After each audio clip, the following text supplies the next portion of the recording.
साधन अली को, कहाँ चाहिए जोग साधन अली को। पर पाके कली संग में सोता भी हंस के, भक्ति भजन की है सामत है आई। पर बिसारा हरि प्रेम कली का में फंस के, अरे राका पति से निराशा मिली तो, तब राका पति से निराशा मिली तो, खिली जिंदगी पा किरण को कमल की, उड़ा ले गई हो सयाधी मदन की। तीस रक्षिता की ये कविता यमल की। आया भैया, यहीं से कहानी की शुरुआत है। गौर करेंगे बात कब की है। तनिक से बढ़ के द मास्टर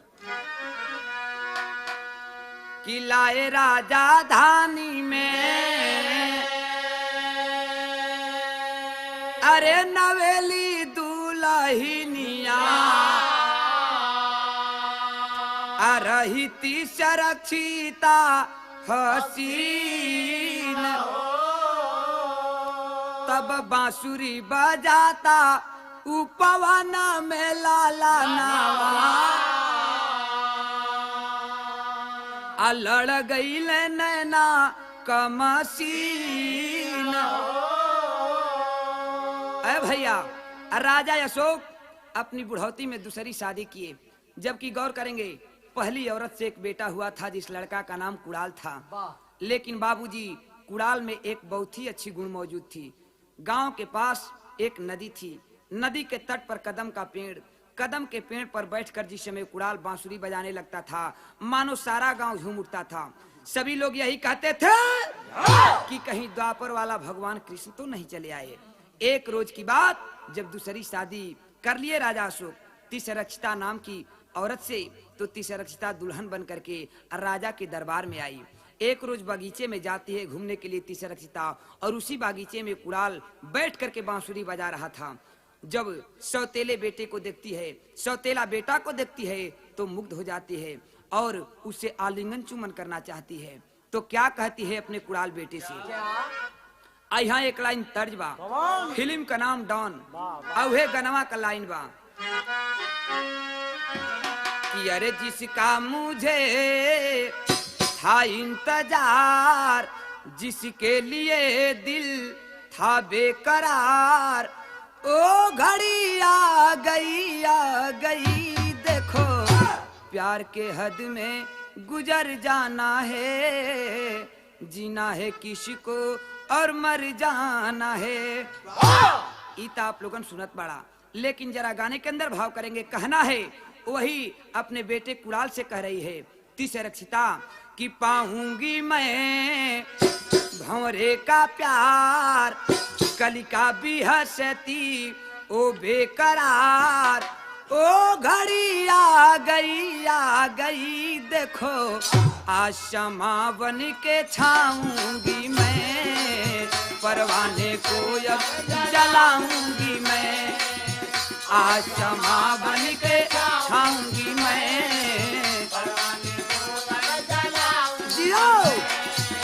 पाऊंगी मैं भंवरे का प्यार, कलिका भी हंसती ओ घड़ी आ गई देखो, आज शमा बन के छाऊंगी मैं,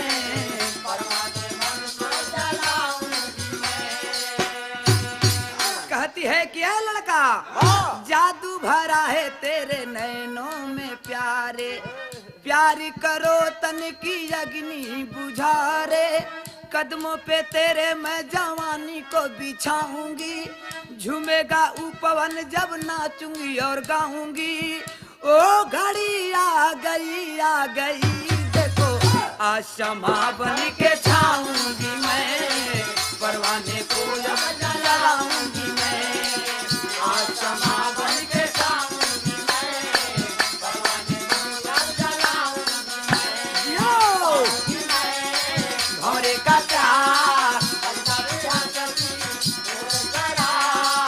ओ घड़ी आ गई देखो, आज शमा बन के छाऊंगी मैं, परवाने को जलाऊंगी मैं।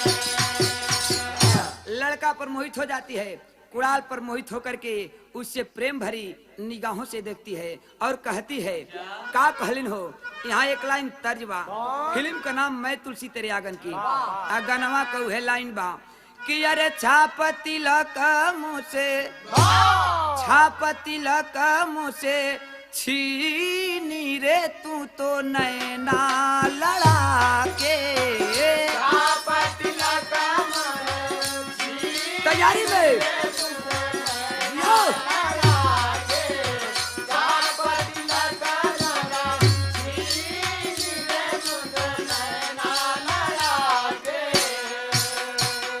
रक्षिता अपनी बेटा कुणाल से कहती है कि अरे दिल की चयाना मोरा, तब दिल की चयाना मोरा छीना रे तू तो बंसी बजा के। छीना रे तू तो बंसी बजा के।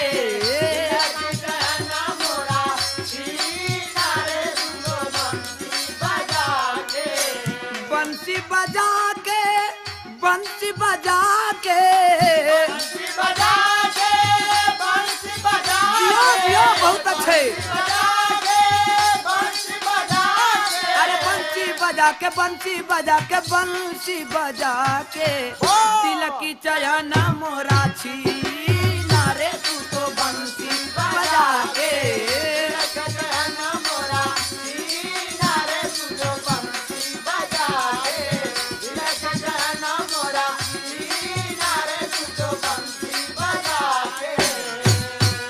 है कि है लड़का, सुन सुन सुन बेदर्दी बतिया मोरी, सुन सुन बेदर्दी बतिया मोरी, सुन सुन सुन बेदर्दी बतिया मोरी।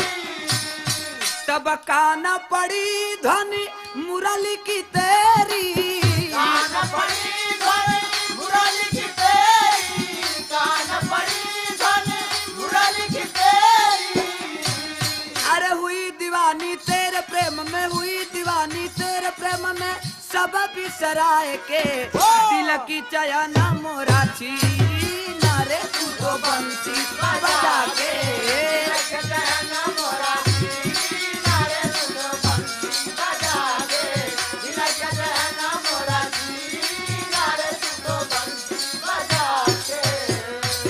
जिस समय इतनी बात रक्षिता कहती है, बाबू कुणाल कहता है कि रे पगली तुम मेरी धर्म की मान हो।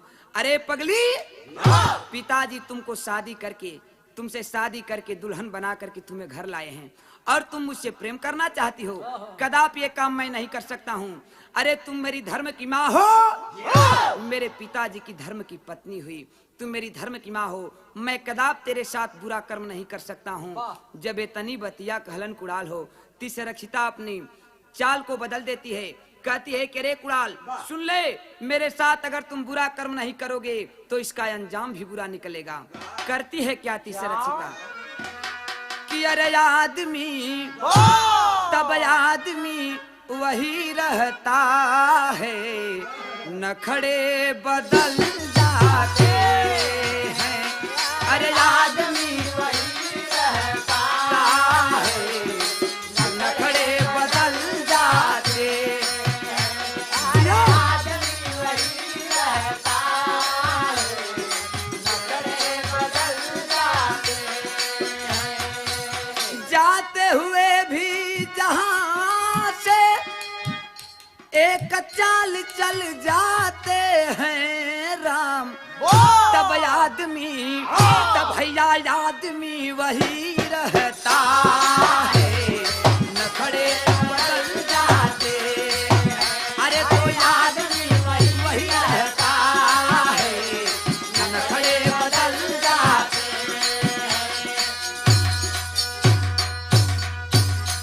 अरे भैया इतनी बात कहती है, रक्षिता और राजा अशोक के दरबार में चली आती है। आकर के कहती है कि ये राजन लाला है तेरा कुड़ाल, भारी दगाबाज है, हाय हाय भारी दगाबाज है, हाय हाय भारी दगाबाज है। तन्ने ना निकलवाइए नैनों में ही राज है, हाय हाय नैनों में ही राज है, जियो मालिक। हाय हाय नैनों में ही राज है। अरे तब पाकर कुसंगति भले भी दुष्टता से ढल जाती है, भैया आदमी तब बाबू आदमी वही रहता है, नखरे बदल जाते हैं, अरे आदमी वही रहता है, नखरे बदल जाते हैं, अरे आदमी वही रहता है, नखरे बदल जाते हैं। आइलिन तीसरा रक्षिता राजा के दरबार में, अय भैया राजा का दरबार लगल है। दरबार में आके कहलिन हो कि पति देव आप मेरे पति न हैं, आप मेरे पति हैं, तो मेरा धर्म का बेटा हुआ कुणाल आज मैं बगीचे में घूमने के वास्ते गई थी, वहां कुणाल मुझसे आंखें लड़ा रहा था। ए पति देव जब तक कुणाल का दोनों अखियां निकलवा के तू ना देबा त न तबले न तोहरे संगवा सूतब, न तोहरे संगवा बैठब, न तोहरे संगवा खाना खाई, कुछ काम ना हो पाई। एक काम करा, जब तक तू कुणाल के आंख ना देब ते इतनी काम हुखबे करी, इतनी काम हम करब, दोनों कुणाल के आंख निकलवा के दे दा, तबे हमके संतोष होई। और राजा अशोक के आंख से आंसू गिरे लगल। और राजा अशोक आंख में आंसू लेकर के तीसरे रक्षिता से कहते हैं, बाबू क्या कहते हैं? तो यही बात कहते हैं कि तू जननी मेरे लालन की,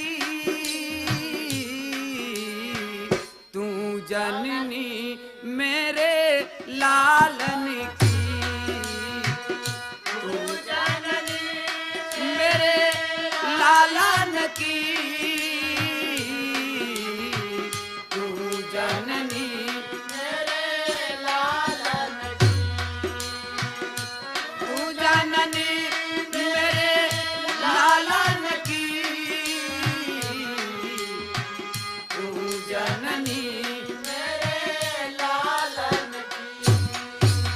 अरे तीसरा रक्षिता राजा अशोक कहते हैं कि रे पगली कुणाल की तुम धर्म की मान लगोगी और अपनी धर्म की बेटे से तुम आंख मांग रही हो। सुन ले मेरी बात को सुन ले, मुझे विश्वास है कि कुणाल कदापि ऐसा काम नहीं कर सकता है।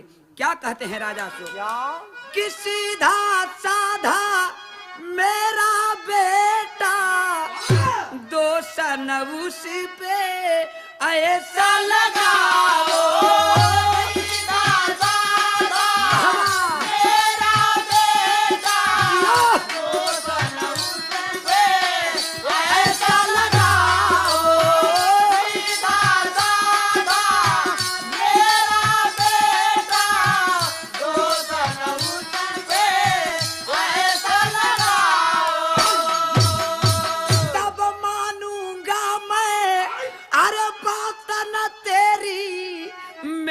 यहाँ से तू भाग जाओ, खातर तेरी मेरे यहाँ से तू भाग जाओ,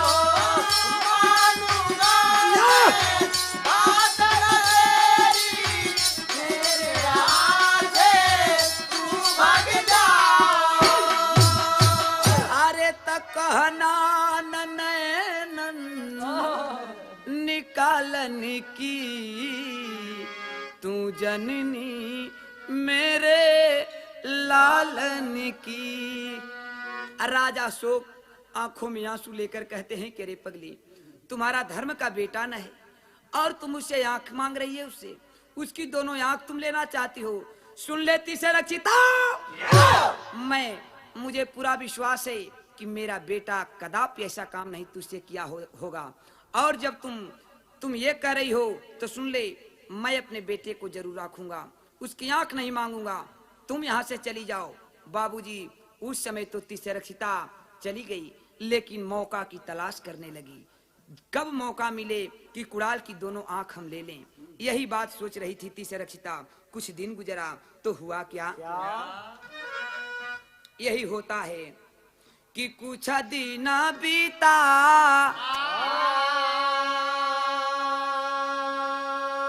कुछ दिन बीता विद्रोह भये सीमावा पे आ भेजलन कुड़ाल के भूपेश तब राजा की मुहरा मारा अब चोरी से पापिनिया सीमावा पे भेजेली संदेश। अरे भैया वही जो है तिसरक्षिता कुछ दिन समय गुजर गया और जब कुछ दिन गुजर गया इधर सीमे पर लड़ाई छिड़ गई और राजा अशोक अपनी बेटे को सीमे के लड़ाई पर भेज दिए। तो बाबूजी पहले का ये नियम था, कोई भी राजा लड़ने के लिए सीमा पर जब जाता था तो अपने पूरे परिवार को लेकर जाता था। कुड़ाल अपनी दुल्हन कंचना को लिया लड़ाई के मैदान में चला गया, लेकिन इधर मौका मिल गया तिसरक्षिता को। राजा अशोक की मुहर को चुरा लेती है और चुरा करके एक पत्र लिखती है। पत्र तो लिखी अपने से मगर बाबूजी राजा की तरफ से पत्र लिख रही है। तो राजा की तरफ से क्या लिख रही है? यहाँ एक लाइन उहे तर्ज बा, ई भोजपुरी गीत बा। आ भोजपुरी गीत गुणऊ बिरादरी वाली बा, गुण भैया लोगन गावेलन लोगन। तो वह गीतिया का लाइन बा कि अरे काहे बदे भौजी अब काहे बदे भौजी हो भाई लूदास काहे बदे भौजी हो भाई लूदास काहे बदे भौजी हो भाई लूदास। जब देहात में गुण भैया लोगन के दुआरी पर बारात लग जाई तो ओकरा में दुई छलौंडा जेहन आई है गीतिया गईहन कि काहे बदे भौजी हो भाई लूदास काहे बदे भौजी हो भाई लूदास काहे बदे भौजी हो भाई लूदास। अरे पिया परदेसावा अब पिया परदेसावा देवारावा बापा पिया परदेसावा देवारावा बापा पिया गोलौंडा परदेसावा देवरवा बापास रे पतरंगावा नैना लड़ा रे पतरंगावा नैना लड़ा रे पतरंगावा नैना लड़ा रे पतरंगावा अरे नैना लड़ा रे पतरंगावा नैना लड़ा रे पतरंगावा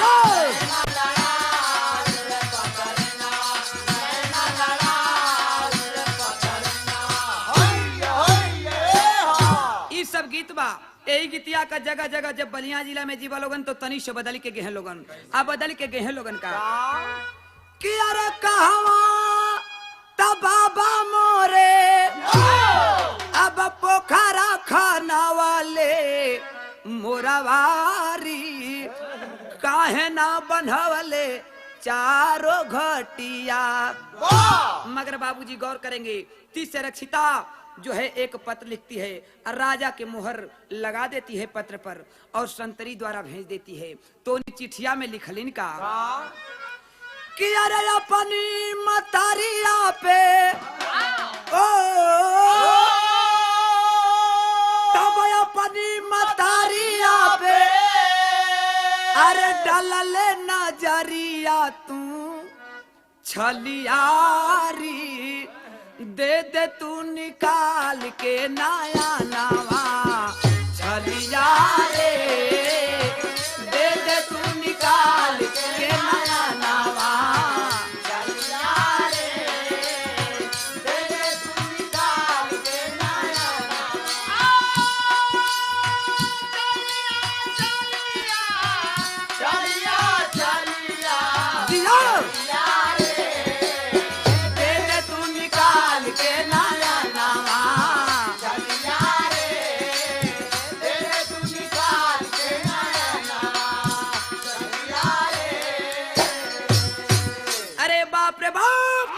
इधर कुड़ाल लड़ाई के मैदान में लड़ाई कर रहा था। संतरी बाबूजी चाकू और थाली और पत्र लेकर जाता है। जिस समय कुड़ाल पढ़ता है पत्र को तो सोच गया कि आय हाय ये पत्र मेरे पिताजी नहीं लिख सकते हैं, ये पत्र मेरे पिताजी नहीं लिख सकते हैं। लेकिन ठीक है, जब ये पत्र आया है तो मैं अपनी आंख को जरूर निकाल कर दूंगा। जबकि बाबूजी इतिहास द्वारा ये प्रमाण मिलता है कि जो संतरी गया था वो कुड़ाल का दोस्त था।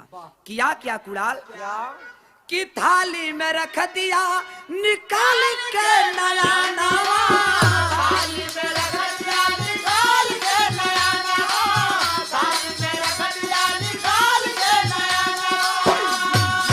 अरे तब थाली में रख दिया निकाल के नया नवा, आ माता से जाई के सुनई है तू बयानावा। समझ गया कि ये पत्र मेरी माँ लिखी हुई है।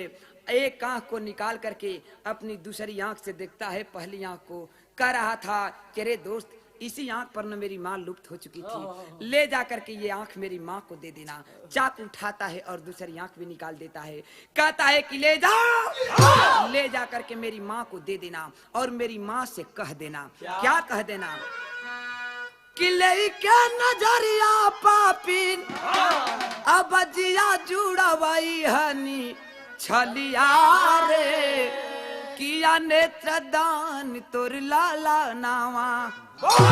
यही बात कहता है कि ले जा करके दे दो मेरी माँ को और कह देना कि तेरा बेटा नेत्र दान किया है, अपनी आंख को दान के रूप में दिया है। आंख तो बाबूजी निकाल कर दे दिया, लेकिन लड़ाई के मैदान से निकल गया और लड़ाई के मैदान से निकल गया, वहीं से उसके दिल में बैराग उत्पन्न हो गया। तो कवि जी टेरी का भाव दिए, बाबा कि अरे बैरागी दिल के तब बैरागी दिल के भैले भावरा, ओ अरे बैरागी दिल के भैले भावरा, लाल चल पड़ा वहां से माया मोह सब त्यागी, संगवा में लिए लाल नार दिया है पधार, संगवा में लिए लाल नार दिया है पधार, साधु रूप लिया धार उस बार जोगिया, जोगी जोगी हुआ शोर घोर मचा चहु और बुलवाए राजा होत भी नसार जोगिया।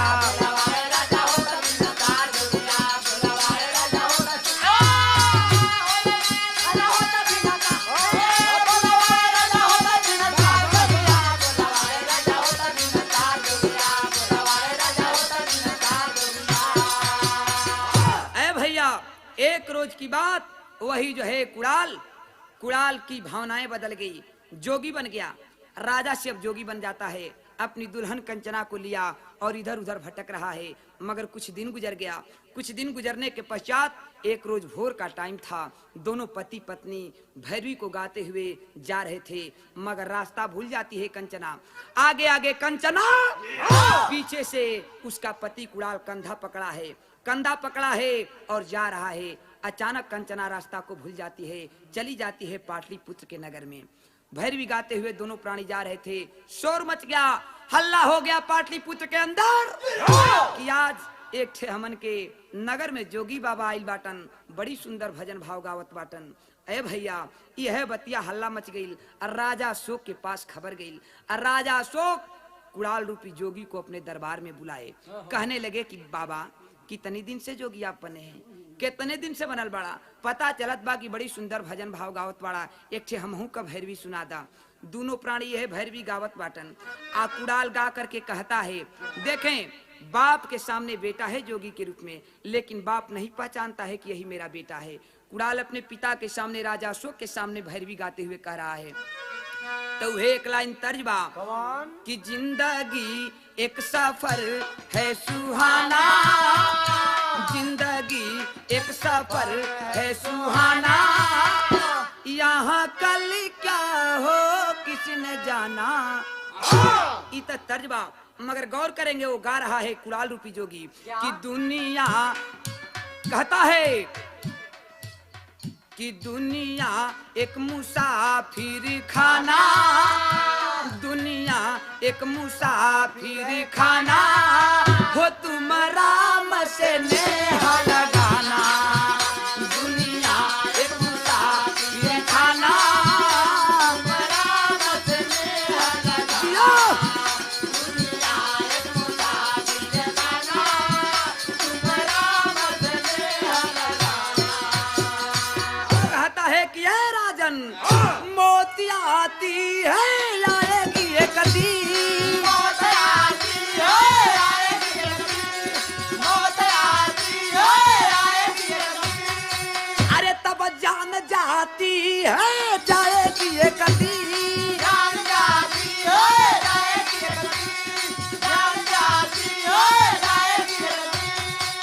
नारियों के ना चंगुल में आना हो तुम्हारा मत नेह लगाना नारियों के न चंगुल में आना तुम्हारा मत नेह लगाना नारियों के न चंगुल में आना तुम्हारा मत नेह लगाना।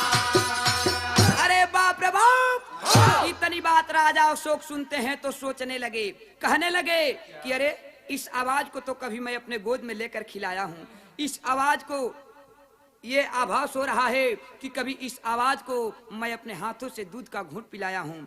कहलन की बाबा कहवा जाइबा, कहवा से आवत बाटक कितनी दिन से जोगी बनला हा। तो वही कुड़ाल बतला रहा है क्या कि अरे संत बाड़ियों से होती अमृत की बरसा, अब संत बाड़ियों से मिलता है सच्चा ज्ञान, तब संत बाड़ियों से मिलता है सच्चा ज्ञान।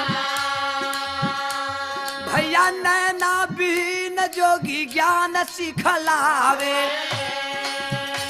अरे सुने स्वर से सजब राजा हो सुजान। तनी शोर बढ़ के था मास्टर, नीचे वाली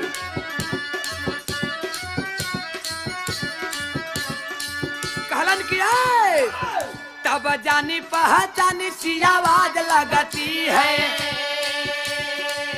तनी शोर बढ़ के था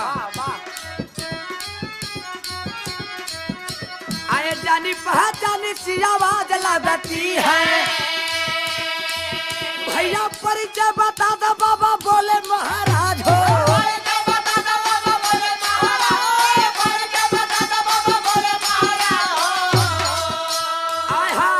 राजा जब इतनी बतिया कहलन, कुड़ाल सोचत बा कि हमार बाबूजी आज हमके पहचानत नहीं बाटन। बबुआ कुड़ाल के नया न बरसेला, अब रो रो कर सारा बताया है राजो। वही जो है रो करके पूरी हालत बताया कि पिताजी आपे के कहले से हम दोनों आंख निकाल जली। राजा सो क्यों नहीं बात के समझ गईलन कि हो न हो ये तीसरक्षता का काम है। और वही करते हैं क्या राजा कि दिया मृत्यु दंड राजा तीसरक्षिता को, अब बेटे को राखे गले से लगाए हो। वही राजा अशोक अपनी बेटे को रख लिए और रानी को मृत्यु दंड का भागी बना दिए। तो अंतिम में बाबूजी फिर ये इतिहास से प्रमाण मिलता है अंत में कि कुड़ाल बेटा अपनी मतारी को छुड़वा दिया और उसकी दोनों आंख से जो है ज्योति दिखाई देने लगी। जय जखाड़ गुरु जद्दू लौटन की लहरे फुलवारी, श्री नारायण शिव दलाल संगमित अयोध्या बिहारी, बैरागी दिल के भैले भारा, यादव प्रकाश में भक्ति भावना जागी, बैरागी दिल के भैले भारा।